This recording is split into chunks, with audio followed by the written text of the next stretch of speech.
भाषाएं, बड़ा विचित्र भाव है। तो ध्वज भोजन, ब्राह्मणों को भोजन कराने से कौन तृप्त होता है?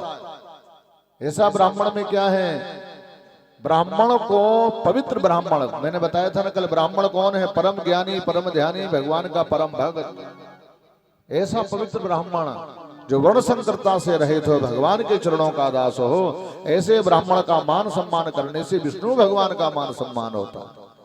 ऐसे ब्राह्मण का आदर करने से, उसको भोजन कराने से भगवान को भोग लगता है। तो कई लोग बोलते हैं महाराज खाएंगे, पंडित जी पेट भगवान का कैसे भरेगा? अरे पंडित जी ने भोजन किया, भगवान के पेट में कैसे पहुंचेगा भाई? जो खाएगा उसी के पेट में जाएगा। ये कैसे हो सकता है? ऐसे बड़े तर्की वितर्की कुतर्क करने वाले लोग हैं कि खाया तो ब्राह्मण ने, और ब्राह्मण कहते हैं कि पंडित जी भगवान विष्णु का पेट भर जाएगा। भर जाएगा ना। जैसे कोई गर्भवती अम्मा होती है, गर्भवती देवी हमारी, बहनें हमारी, भोजन वो करती हैं लेकिन बल मिलता है बच्चे को। दूध वो पीती हैं, किशमिश वो खाती हैं, माल वो खाती हैं, लेकिन बल, उसका बल कहाँ मिलता है? उस बच्चे को जो गर्भ के अंदर है। अरे उस खाने वाला शरीर तो माँ का है, लेकिन बल किसका बढ़ता है? उसके बेटे का। इसी प्रकार से भोजन तो करता है ब्राह्मण, लेकिन बल बढ़ता है भगवान नारायण का और देवताओं का। ऐसे बलवृद्धि होती है। हिरण्यकश्यप ने क्या किया? ध्वज भोजन, ध्वज जनेऊधारी ब्राह्मण। जब भी किसी ब्राह्मण को भोजन कराओ तो जनेऊधारी ब्राह्मण होना चाहिए। यज्ञोपवीतधारी परमं पवित्रम आयुष्मग्गम प्रतिमुंच शुभ्रम यज्ञोपवीतम बलमस्तु तेजः। तुम्हारा बल बढ़ाएगा, जनेऊधारी ब्राह्मण से तुम्हारा बल बढ़ेगा। उसका चरण छूओगे बल बढ़ेगा, उसको दक्षिणा दोगे तुम्हारा बल बढ़ेगा, लक्ष्मी प्रसन्न हो जाएगी। इसलिए ध्वज भोजन। मख, यज्ञ मत करो। यज्ञ से क्या लाभ है? यज्ञ से कोई लाभ नहीं। ऐसा लोग विधर्मी राक्षस बोलते हैं यज्ञ से कोई लाभ नहीं है। यज्ञ से बहुत लाभ है। आप लोगों ने एक घटना सुनी होगी, भोपाल गैस कांड की घटना हुई थी ना, भोपाल गैस कांड। उस समय बहुत से लोग सोते ही रह गए थे, मर गए थे बेचारे। कोई अमेरिकन कंपनी थी जिसके जहरीली गैस के रिसाव के कारण लाखों लोग मर चुके थे, मोहल्ले के मोहल्ले साफ हो गए थे। और जहां बगल में ये फैक्ट्री थी, उसी के बगल में एक सत्यनारायण चौरस से सत्यनारायण चतुर्वेदी जी महाराज जी वहां हवन कर रहे थे। उनके घर में हवन हो रहा था, तो पूरा मोहल्ला साफ हो गया, कोई नहीं बचा। लेकिन चतुर्वेदी जी का एक भी कोई नहीं मारा गया। क्यों? चूंकि उनके घर में उस दिन हवन चल रहा था। तो यज्ञ हवन में वो बल है कि जितनी निगेटिव एनर्जी ऊर्जा होती है वो सब बाहर निकल गई, उनका पूरा परिवार सुरक्षित बच गया। तो यज्ञ से देवता प्रसन्न होते हैं। हमारी बहनों माताओं को तो 5 आहुतियां अपने घर में प्रतिदिन देना चाहिए। व्यानाय स्वाहा। ये स्वाहा क्यों बोलते हैं? स्वाहा कौन है? अग्निदेव की घरवाली है ये स्वाहा, अग्निदेव की पत्नी है।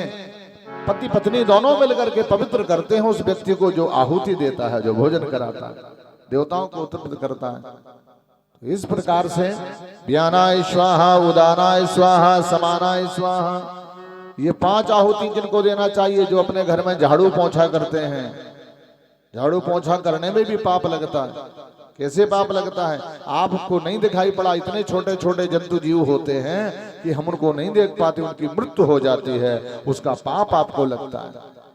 अगर उस पाप को आपने धीरे धीरे धीरे धीरे दूर नहीं किया तो ये पाप बड़ा रूप ले लेगा, और जब बड़ा रूप ले लेगा तो कोई बड़ी घटना हो जाएगी। जैसे कोई बीमारी है ना, थोड़ी सी बीमारी, हल्का सा बुखार हुआ, हमने ध्यान नहीं किया ना, धीरे धीरे धीरे उसको टालते गए, पैरासीटामोल खाते गए, बुखार उतरता गया, तो फिर धीरे धीरे वो टाइफाइड, फिर डबल टाइफाइड, फिर राइट फाइड, सब गड़बड़ कर देगा। इस कारण से पाप को भी कम मत समझो, उसको हल्के में मत लेना। जैसे बीमारी को हल्के में मत लेना, शत्रु को हल्के में मत लेना, ये पाप भी हल्के में मत लेना। ये पाप भी बड़ा रूप धारण करेगा तो कोई बहुत अनहोनी घटना हो सकती है। ध्वज भोजन, मख, होम। अपने घर में होम करो। पहले लोग आषाढ़ में सभी लोग होम किया करते थे। सब हर घर से गकरियां खाने के लिए जाते थे।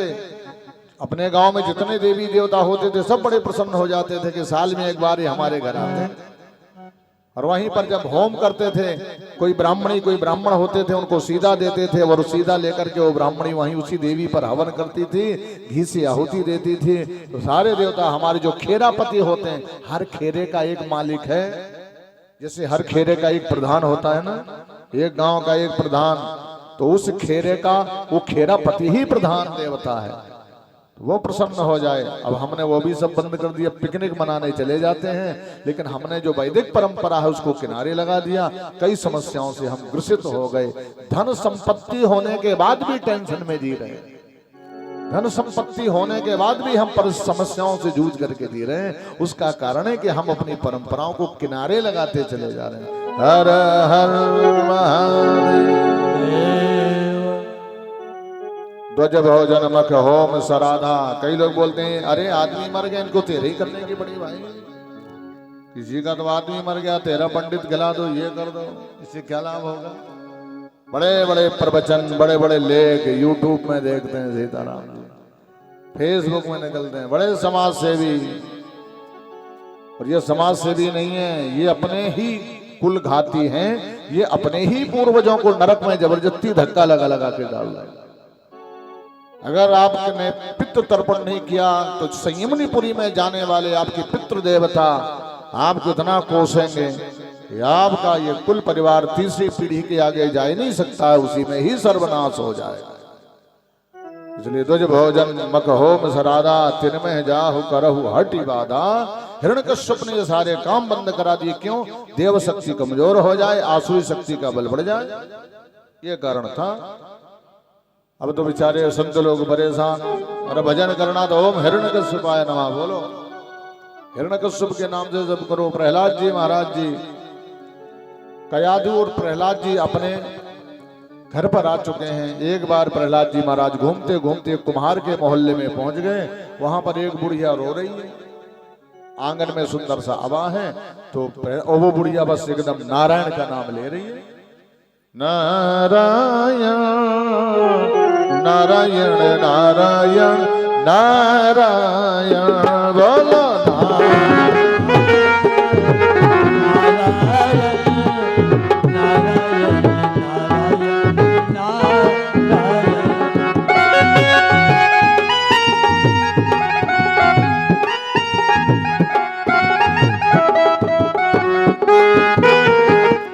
हरे बद्री नारायण नारायण नारायण नारायण नारायण बद्री नारायण।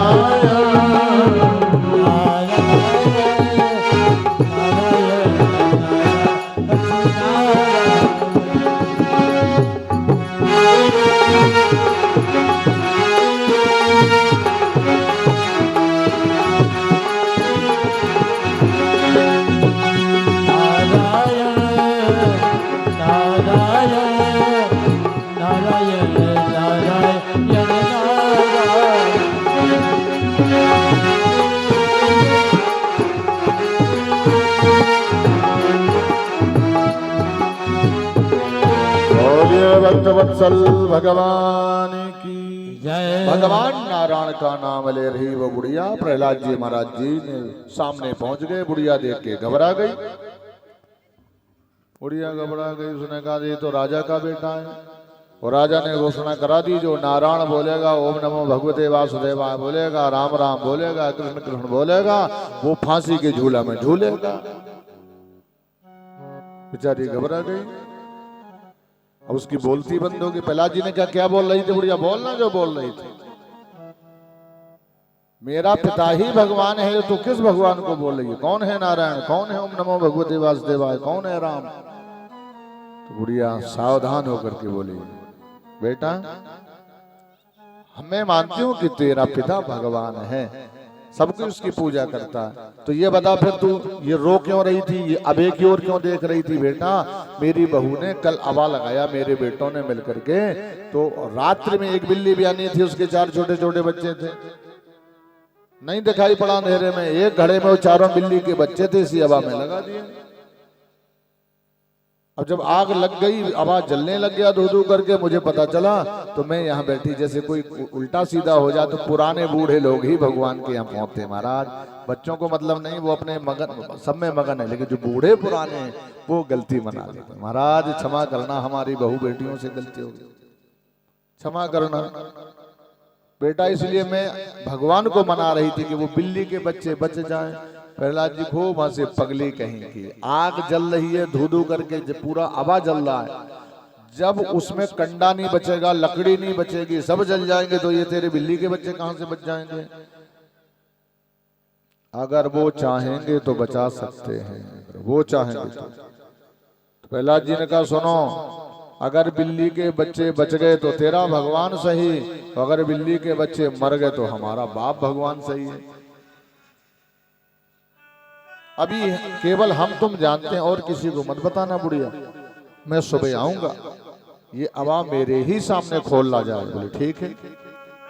प्रहलाद जी सवेरे आए। अब तो बुढ़िया पूरी परिवार को लेकर के बैठी है,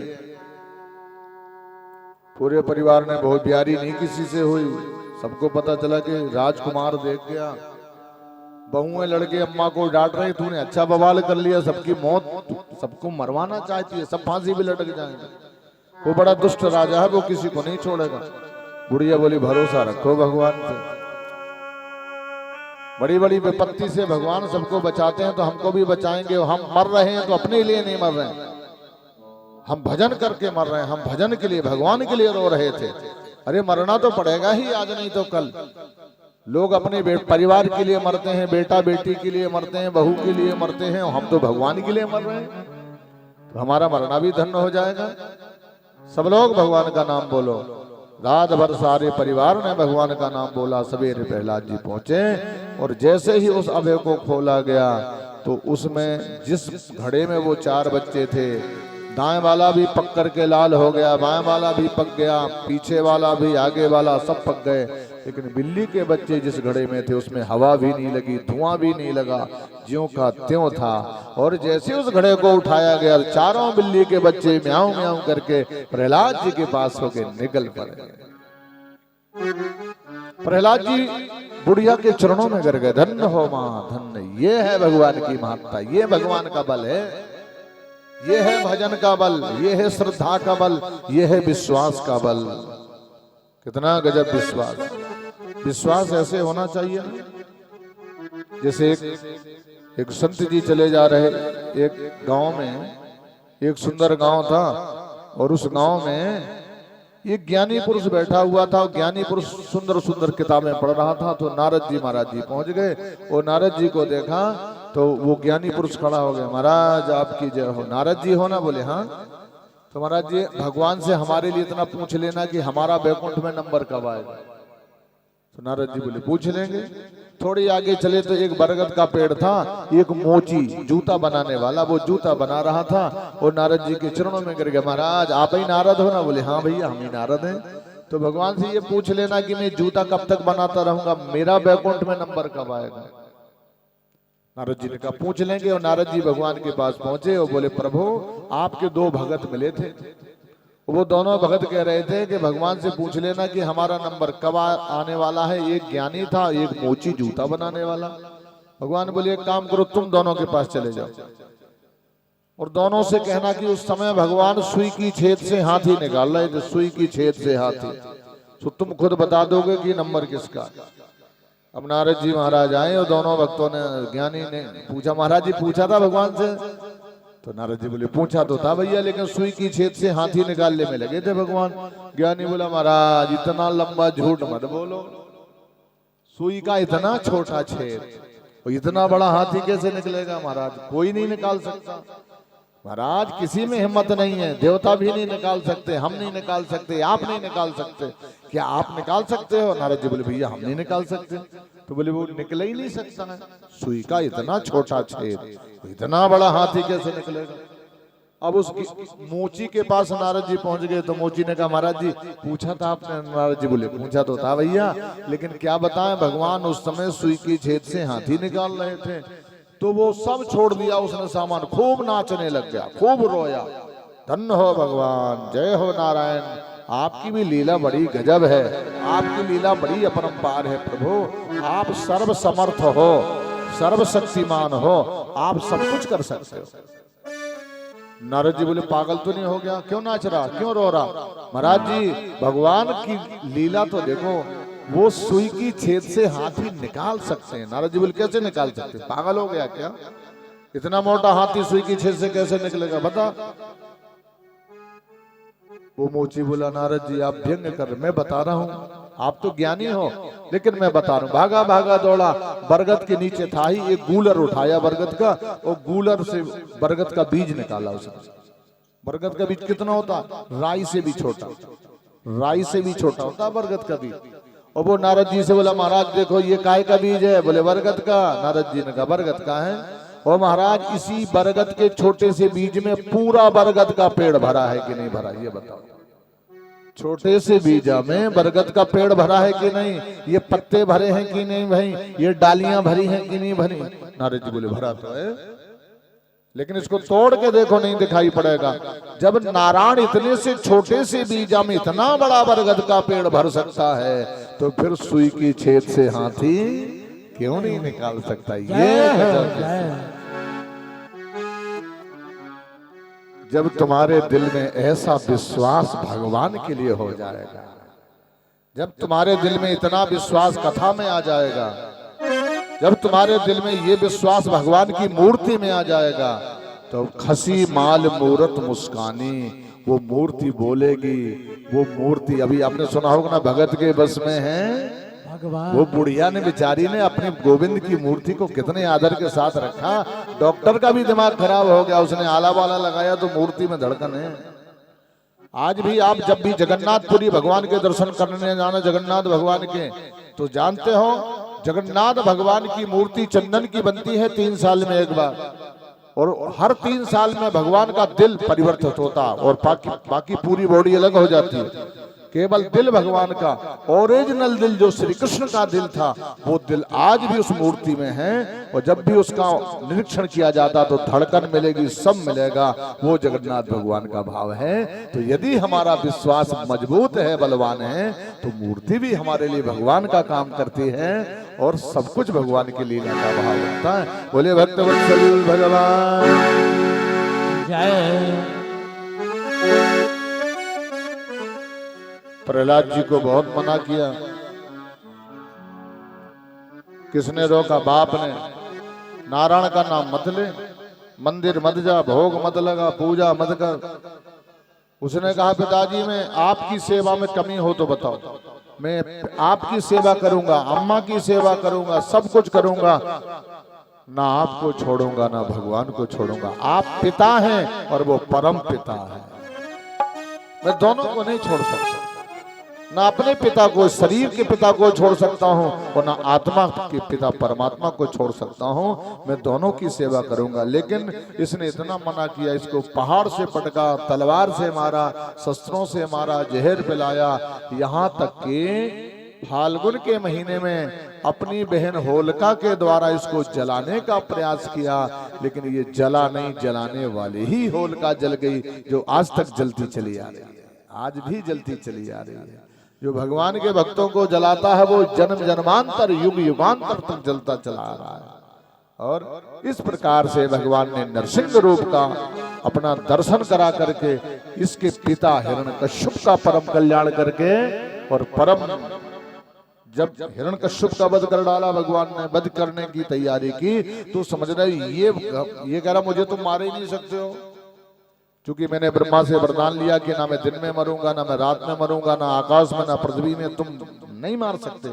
और मैं ये भी जानता हूं कि तुम विष्णु भगवान हो, तुम ये 12 नरसिंह का रूप बना करके आए हो ना, नहीं मार सकते हो।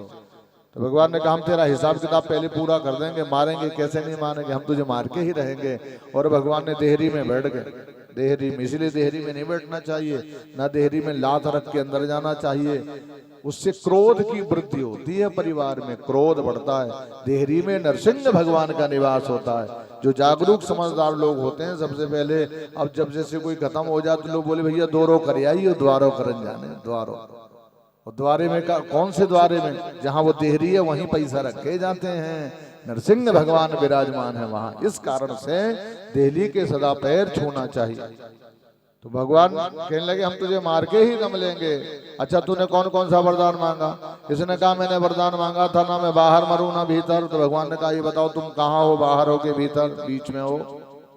दूसरा वरदान मांगा था कि ना मैं धरती में मरूं ना आकाश में। तो भगवान ने कहा ये बताओ तुम कहाँ हो, धरती में कि आकाश में? बोले तुम्हारी गोदी में।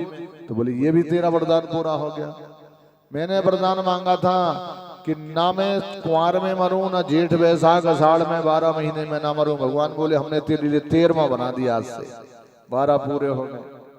ना किसी देवता से, ना ब्रह्मा की सृष्टि से, ना किसी शस्त्र से। भगवान ने कहा हम तुझे कोई शस्त्र लिए नहीं दिखाई पड़ रहे, बड़े बड़े नाखून हैं। और भगवान ने बड़े बड़े नाखूनों से इसका पेट फाड़ डाला, इसकी लीवर किडनी आंत निकाल के अपने गले में माला डाल के भगवान बैठे। अब इतना विकराल रूप हो गया, सारे देवता भयभीत हो गए। सारे देवता लक्ष्मी जी के पास भागे, माँ भगवान का रूप बड़ा विकराल है। लक्ष्मी जी आई और एक श्वास में फिर वापस चले गए। नारद जी आए, नारद जी ने कहा प्रहलाद को बंधन से मुक्त करो, जब तक भक्त बंधन में रहेगा भगवान को सुख नहीं मिलता। और प्रहलाद जी को बंधन से मुक्त कराया और भगवान चाटने लग गए, प्रहलाद को चाटने लग गए। जैसे गाय अपने बछड़े को चाटती है, ऐसे ही भगवान ने चाटना शुरू कर दिया। बेटा तूने मेरे लिए कितने कष्ट सहे, पहाड़ से कूद गया, जहर पी लिया, आग में बैठ गया जलने के लिए, कितना विश्वास है तेरे अंदर मेरे लिए, अब मांग तुझे क्या चाहिए? तो जानते हो प्रहलाद जी ने क्या मांगा? महाराज यदि आप देना चाहते हैं तो मैंने सुना है कि जो तुम्हारी बुराई सुनता है, जो भगवान की बुराई कान से सुने उसे कितना पाप लगता है। जैसे धोखे में किसी से गैया मर जाए तो उसे प्रयागराज जाना पड़ेगा, नहीं तो ना उसका कोई चूना खाएगा, ना उसकी सुपारी खाएगा, ना उसका चाय पिएगा, ना कोई नाश्ता करेगा। तो ये दोष लगता है गाय की हत्या करने वाले को, और यही दोष लगता है भगवान की बुराई सुनने वाले को। करने वाले को तो क्या होगा वो जाने, उसका काम जाने। हरि हर निंदा सुनाए जो काना, हो ये पाप गहू हाथ समाना।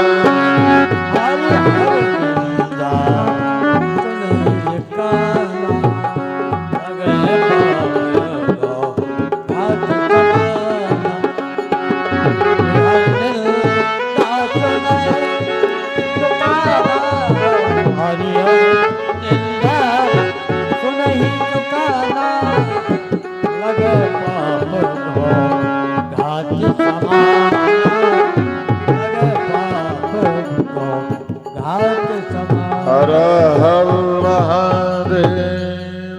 भगवान ने कहा बोल तुझे क्या चाहिए? महाराज मेरा पिता तो आपके भक्तों को मारता था, संतों को मारता था, ब्राह्मणों को गालियां देता था, हत्या करता था, ये तो नरकवासी होगा।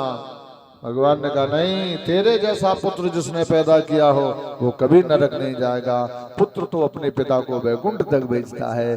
पुत्रवती जुबती जग सोई, रघुपति भगत जासु सुत होई।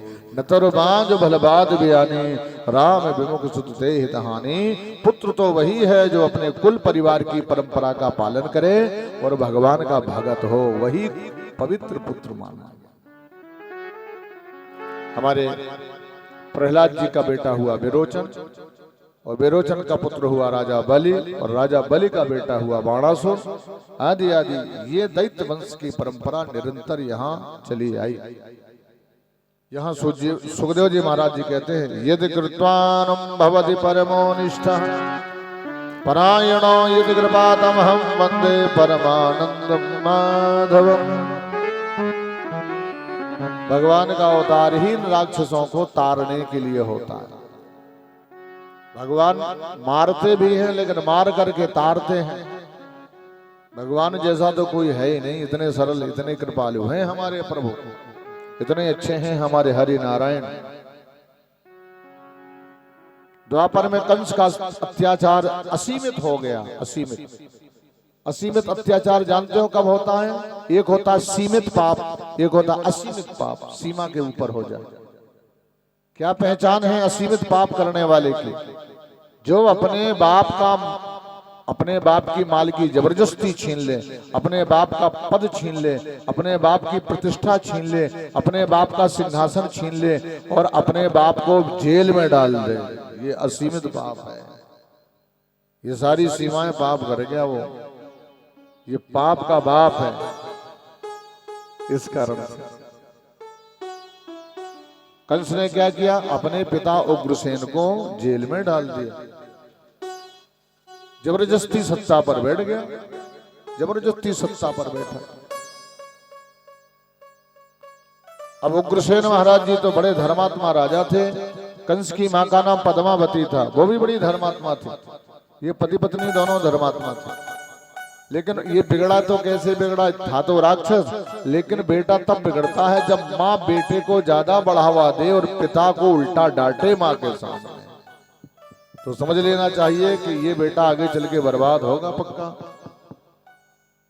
माँ को बेटे को डांटना चाहिए। अगर वो पिता को थोड़ा सा भी लाल लाल आंखों से देखना शुरू कर दे तो उसको माँ को डांटना चाहिए। नहीं, अरे तेरे पिताजी हैं, सभी इनकी कृपा है, यही कमाते हैं, यही लाते हैं, ये सब कुछ इन्हीं का है, इनकी सेवा में कोई कसर नहीं छोड़नी चाहिए। जब हम धीरे धीरे ऐसा आचरण व्यवहार करेंगे तो उस बच्चे का दिमाग बदलेगा और वह भगवान का परम भगत धीरे धीरे बनेगा। देवकी 6 बहनें थी। कंस देवकी से बहुत प्रेम करे। उग्रसेन 2 भाई थे, बड़े का नाम उग्रसेन और छोटे का नाम देवक। और दोनों भाइयों में बड़ा प्रेम था, बड़ा ही स्नेह था। कंस 9 भाई थे, कंस सबसे बड़ा था। और कंस की स्वयं की सगी 5 बहनें थी। उन्हीं में से एक बहन जयद्रथ को ब्याही गई थी, जो महाभारत काल में जयद्रथ जिसने अभिमन्यु को मिलकर वध कराया था, वो जयद्रथ। इस क्रम में यहाँ पर श्री सुखदेव जी महाराज जी कहते हैं, परम रम्मान वर्तते ग्रहणे हरे साध्वादुतिष्ठन्तु मर्कार्यानुविद्यते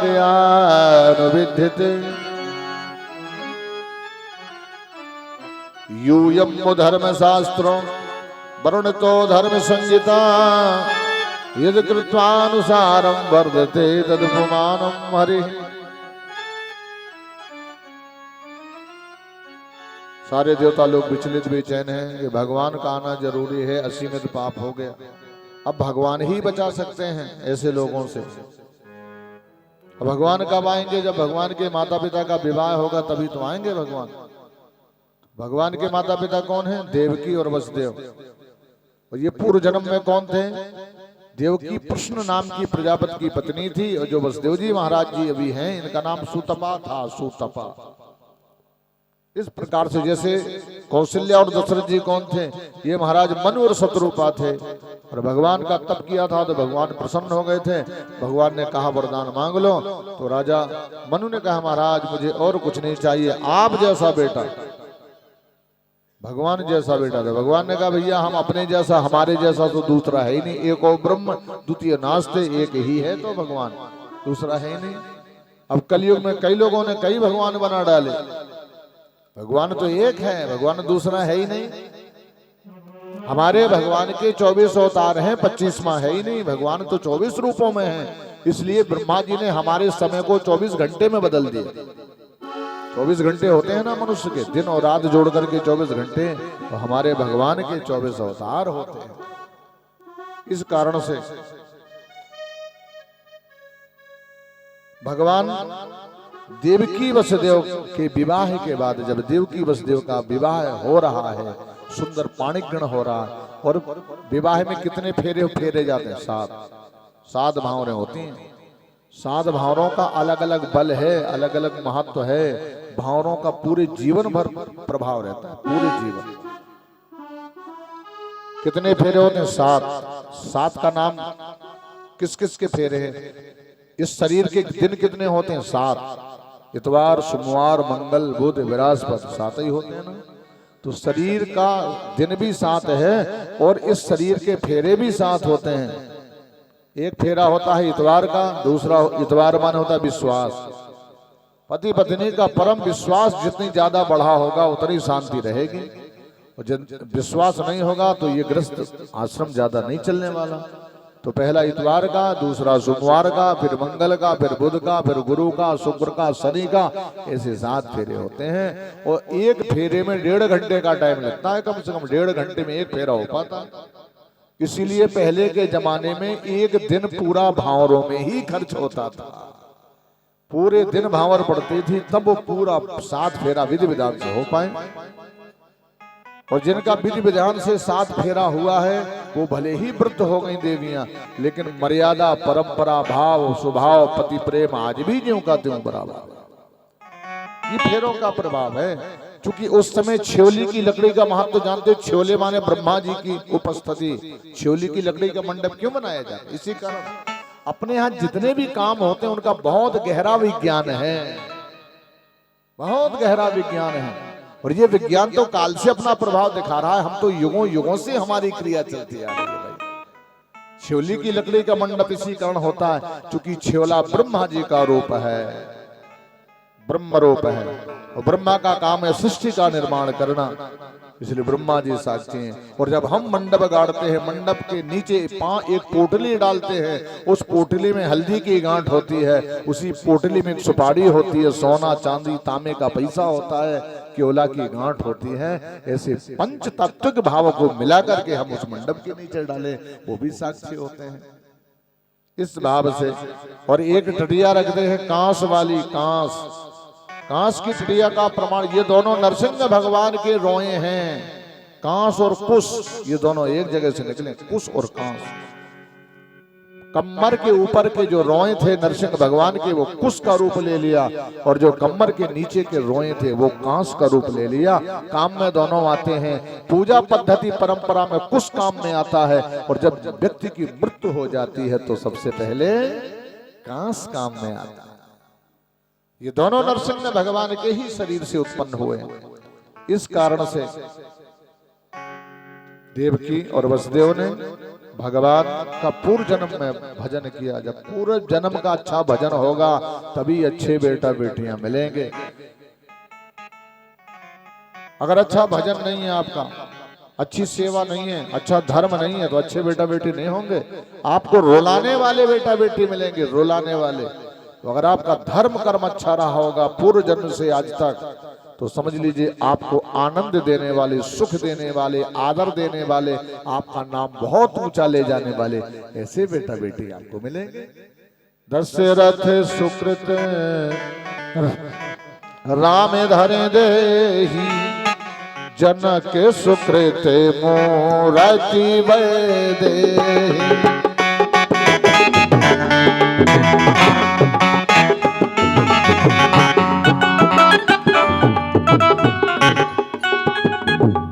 और दशरथ सुकृत राम धरे देहि, जनक सुकृत मोरति वैदेहि।